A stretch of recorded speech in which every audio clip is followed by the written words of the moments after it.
Bonjour et bienvenue encore une fois à Marchons avec Padre Pio. Quand on pense aux souffrances du Padre Pio, on pense souvent aux souffrances physiques qu'il avait à cause des stigmates.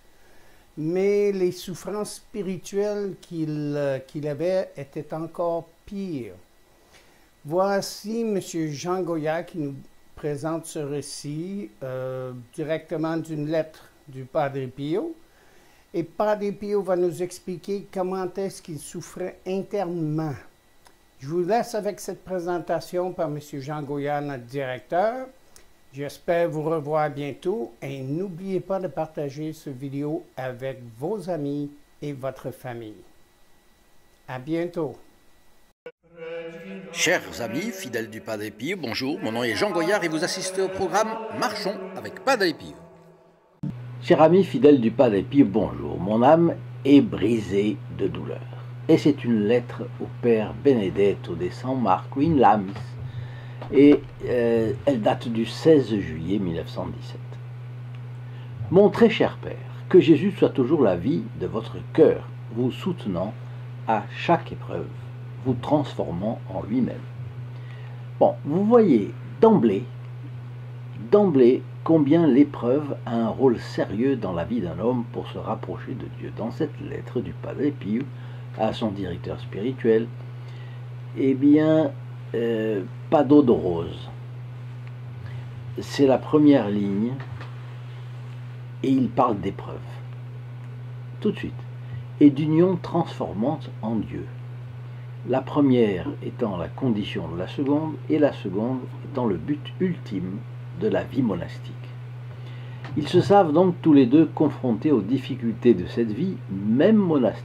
Et surtout monastique, est-on tenté de dire, parce que si d'un côté l'Église crée les meilleures conditions pour que les religieux puissent s'adonner entièrement à la prière, à la méditation, à la contemplation, l'adoration, l'étude, le combat spirituel dans un monastère est plus acharné qu'ailleurs. On dit que les monastères sont le paratonnerre de la société temporelle. Leur existence obtient de Dieu des grâces spéciales pour la société. Leur mérite allège les tentations des laïcs, mais il concentre aussi sur eux les foudres du diable qui se venge bien sûr quand il en a la permission de Dieu. Le Padre Pio en faisait régulièrement les frais et il l'a raconté bien des fois.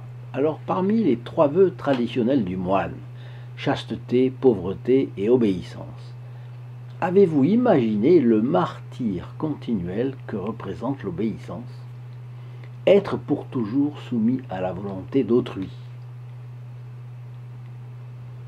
Je ne me souviens pas de l'ordre monastique dont il s'agit, mais un jour une postulante a été frappée de ce qu'elle a lu gravé au fronton du monastère en y arrivant pour la première fois. C'était une phrase entière. Le je veux et le je ne veux pas n'entrent pas dans cette maison. Donc, vous voyez à quel point le martyr, l'obéissance peut représenter un martyr. Mais en tout état de cause, qui dit épreuve, dit souffrance. Et toute souffrance offerte à Dieu, en union avec le calvaire de son Fils, transforme l'âme et la fait ressembler plus au Christ. L'ordre de notre Seigneur dans l'Évangile est de devenir parfait comme votre Père céleste est parfait. Ne croyons donc pas que c'est réservé aux religieux, religieuses et prêtres, pas du tout. Ça s'adresse aussi bien aux laïcs, donc à vous et moi. Le Padre Pio recommandait que devant l'épreuve, on ne s'inquiète pas, qu'on ne s'angoisse pas, qu'on prie et que l'on fasse confiance. Autrement dit, nous devons accepter et devenir souples. Je choisis tout était une des formules de sainte Thérèse de l'Enfant Jésus, c'est-à-dire j'accepte tout. Au fond, nous sommes tous très hédonistes. Vous savez ce que c'est qu'être hédoniste? C'est avoir fabriqué pour soi-même une mentalité où le but de la vie est devenu le plaisir, même le plaisir légitime. Il y a un plaisir que tout le monde au moins recherche, frénétiquement, c'est celui de ne pas souffrir. Et c'est justement le problème. On recule facilement devant le devoir, devant la perspective de faire un sacrifice, de se gêner pour que autrui en profite spirituellement. Et je pense à tous ceux qui sont protégés du Padre Pio ici. Ils ont accepté de se gêner pour autrui et je les en remercie de tout cœur. Le Padre Pio continuera à laisser son sillage dans le monde un peu grâce à eux. Donc je les remercie parce que c'est un travail régulier, persévérant, assidu. Le Padre Pio continue. Vous voulez savoir clairement où en sont les choses dans mon esprit ? Dit à son père spirituel. Mais comment exprimer ce que je ressens ? Croyez-moi, c'est précisément ce qui constitue l'essentiel de mon martyre intérieur. Donc il a un martyre intérieur. Je vis dans une nuit continuelle. Les ténèbres sont épaisses. J'aspire à la lumière, mais elle ne vient jamais.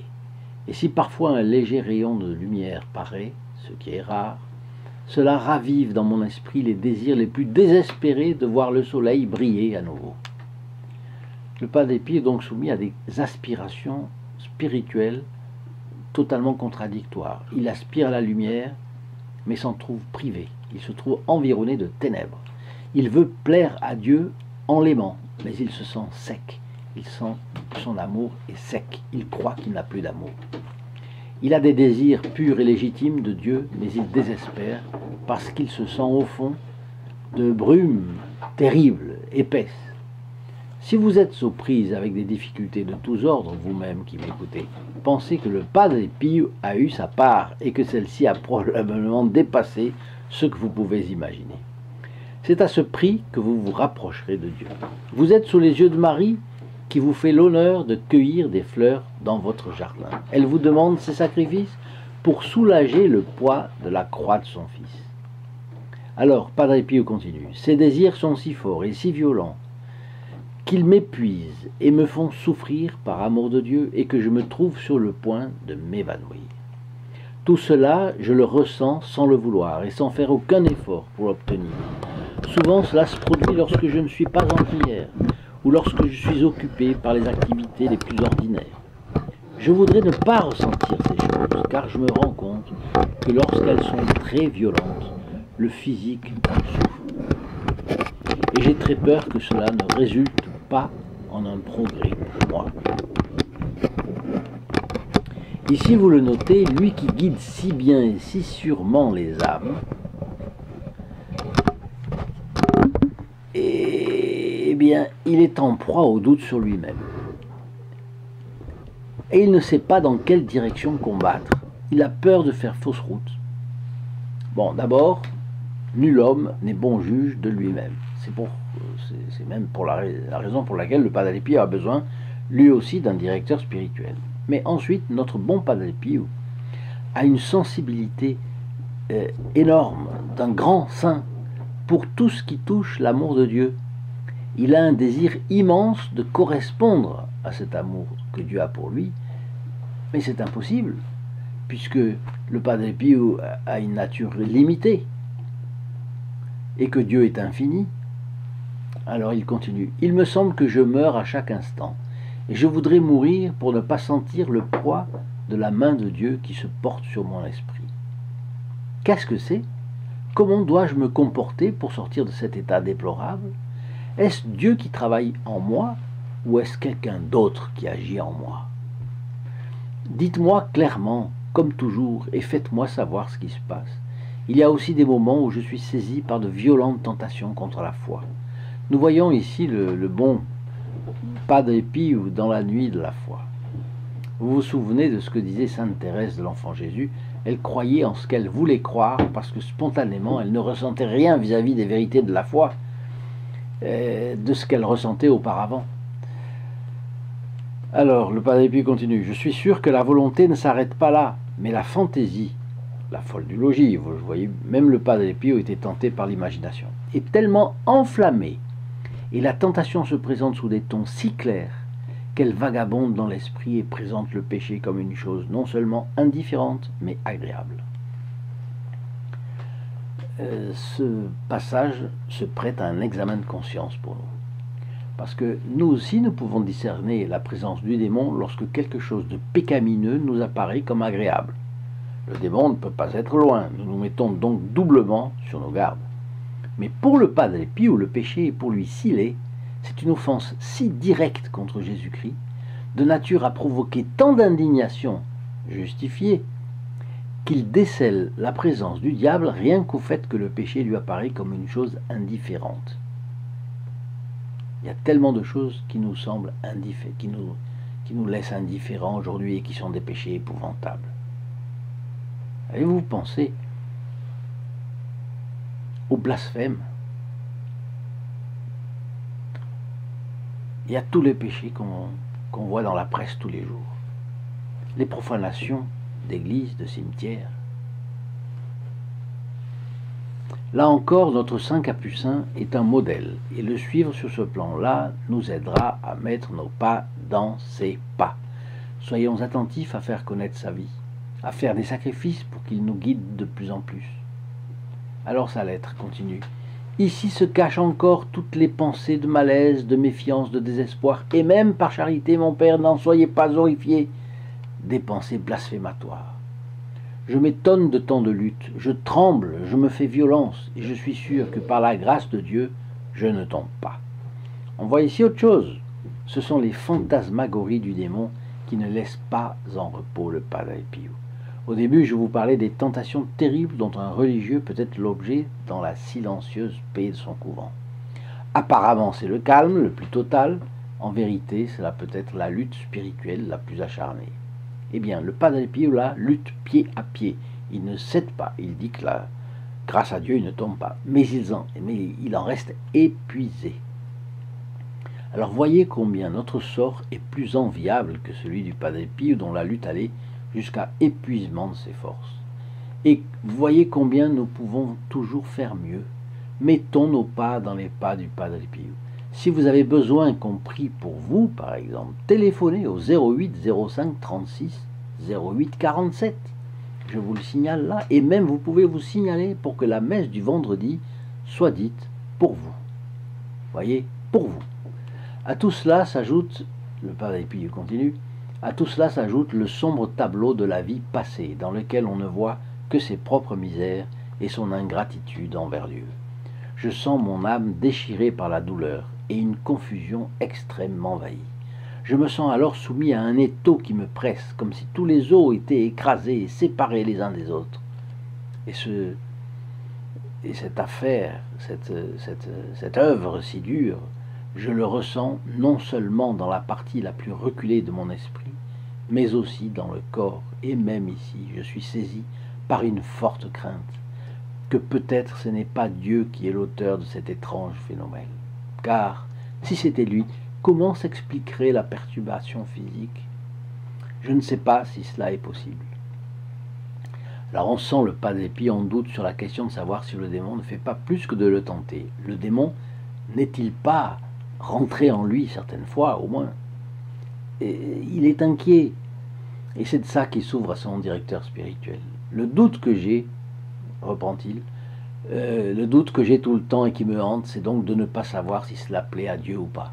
Il est vrai que vous m'en avez parlé à plusieurs reprises, mais que dois-je faire si, dans cette épreuve amère, j'oublie tout? Ou si je me souviens, ou quand je me souviens de rien de précis, et tout est confusion. Oh, par charité, ayez la compassion, une fois de plus, de le mettre par écrit pour moi. Dieu grandit toujours plus aux yeux de mon esprit, et je le vois toujours dans le ciel de mon âme, mais enveloppé d'un nuage dense. Je le sens proche, mais je le vois loin. Mon Dieu, quelle chose étrange. N'oubliez pas. Alors là, il change de thème. Voilà, là il s'est exprimé. Alors il continue. N'oubliez pas, mon père, que vous avez une dette à payer à cette famille religieuse, c'est-à-dire les Capucins. C'est-à-dire de venir ici à San Giovanni Rotondo et de rester pendant une dizaine de jours. On voit qu'il aimerait avoir un contact personnel avec cet ami, qui est son directeur spirituel. J'espère que cela se fera le plus rapidement possible. Le jeune Recchia, séminariste chez les Capucins, fils d'une tertiaire franciscaine, n'a qu'une paire de chaussures encore en bon état, mais ils sont les seuls enfants d'une veuve. On demande donc à la famille de fournir des chaussures en tissu. Ces garçons sont impatients de partir au noviciat. Alors, vous voyez, cette lettre date du 16 juillet 1917. C'est une époque où non seulement l'Italie ne s'est pas enrichi comme elle l'est aujourd'hui. Mais on est à l'issue de la Première Guerre mondiale. C'est la pénurie et c'est la pauvreté pour la majorité des gens. Alors on demande aux familles des novices de fournir des chaussures en tissu. On ne pense même pas à des chaussures en cuir, même pas en chaussures en cuir grossier. Et les séminaristes, ils vont avoir à marcher dehors, etc., avec des chaussures en toile, en tissu. Pendant la Deuxième Guerre mondiale, on se chaussait avec du bois, qu'on attachait avec des lanières de toile par-dessus. Et les gens disaient qu'ils marchaient en sabot. Ça faisait le bruit du sabot. Voyez les sacrifices que les familles allaient faire pour que les couvents de capucins soient fournis. N'est-ce pas aussi une leçon de choses pour nous quand nous trouvons que nous n'avons pas assez, que nous sommes malades, etc. etc. Alors le Padre Pio termine sa lettre en disant cela: je vous embrasse la main et je me dis votre frère Pio, capucin. Eh bien, je vous laisse également et je vous dis à demain. Au revoir. In nome del Padre, del Figliolo e dello Spirito Santo, e così sia. Sia lodato Gesù e Maria, oggi e